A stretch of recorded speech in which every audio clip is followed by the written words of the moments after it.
Okay, one thing I forgot to mention about this scene is um, that, of course, the woman represents the project that of Jack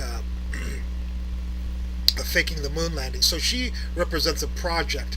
Now notice that the actual bathtub is green. The wall of the bathtub is green. You don't want to choose. I'm not a particular color expert in bathtubs, but you never want to choose a colored color for the inside of the bathtub because you want to make sure that if there's any mold or dirt in there, you make it white so you can actually see it. So the reason Kubrick made the inside of the bathroom green, again, the green represents the earth, the white represents the moon. The reason you would do that is because what he's saying is the project was done on the earth. The Apollo 11 project was done, faked on the earth. That is why he made the bathtub wall green instead of white like you normally would. Otherwise, the project would have been done on the moon, and it actually would have. Stanley Kubrick would not have had to fake it on the earth. So that's why he made the wall of the bathtub green. Okay. Well, we were gonna discuss again the party. This is where there's that Jack goes to after he's been successful in faking the Apollo 11, and he didn't. You get anything you want. He goes to the bathroom. I only show this. I just want to show you real quickly some interesting things. There are 11 lights. 1, 2, 3, 4, 5. There's 5 here, and then there's the one of the reflection. So there's 11 lights in here. What you want and here you can see also 11 lights. Here's 7.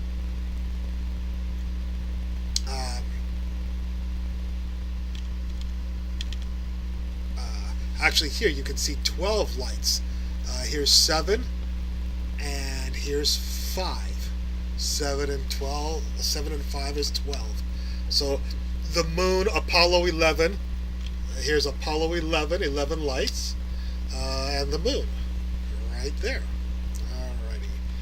Jack's going to go and destroy the radio here, and just when people are calling him.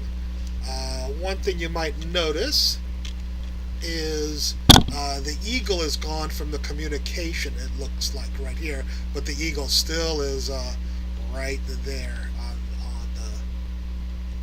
the shelf there. All right. Here's a beautiful mirror shot. Here's your mirror again. Okay. And let's go over to this. In the bathroom, the waiter told Jack that Halloran was coming back. So this is the part where Halloran comes back. I just show you this for to show you some interesting, maybe continuity mistakes. Halloran is talking to his friend to pick up a snowcat because there's a lot of snow, and keep your eye on the gloves and the box here. I don't know if this has nothing to do with moon landing or anything like that, but it's interesting to watch the move, and if you watch it, he didn't. It's just a cut between Halloran that happens between. So the box seems to move around, and there's the gloves. So maybe continuity. Okay, this is why I did want to show you this. This is very important.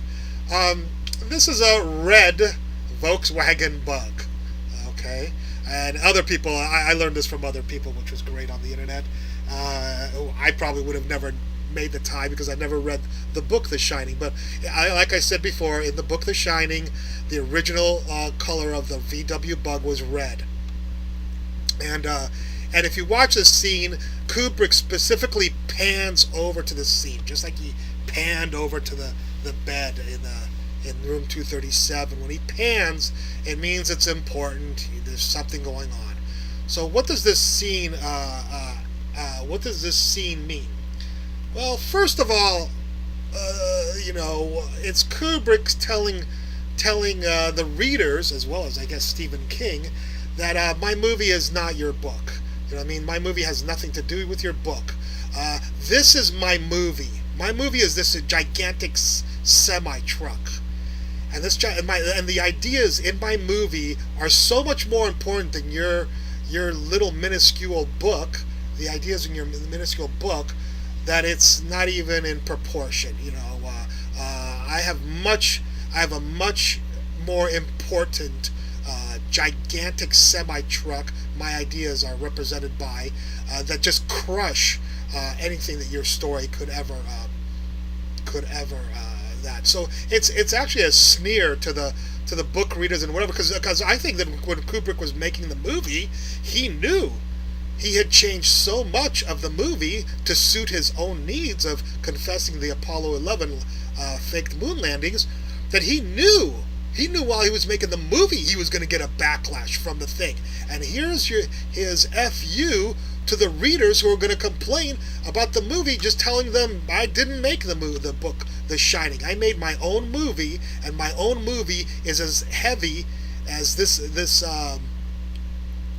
semi truck, you know, and the book is about as light as this. Not to denigrate the book, I'm sure it's a fantastic book. Obviously, it's very famous and popular. I don't know how much Kubrick's movie The Shining, ironically, made it popularized, that a lot of people probably went and bought the book because of that.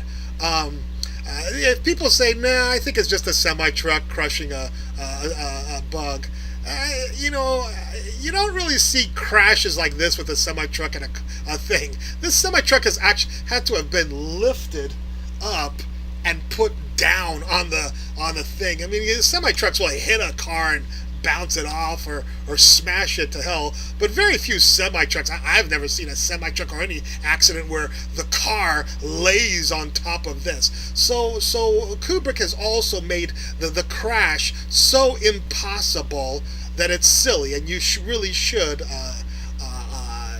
take it for what it is, which is a metaphor that he did not shoot the book The Shining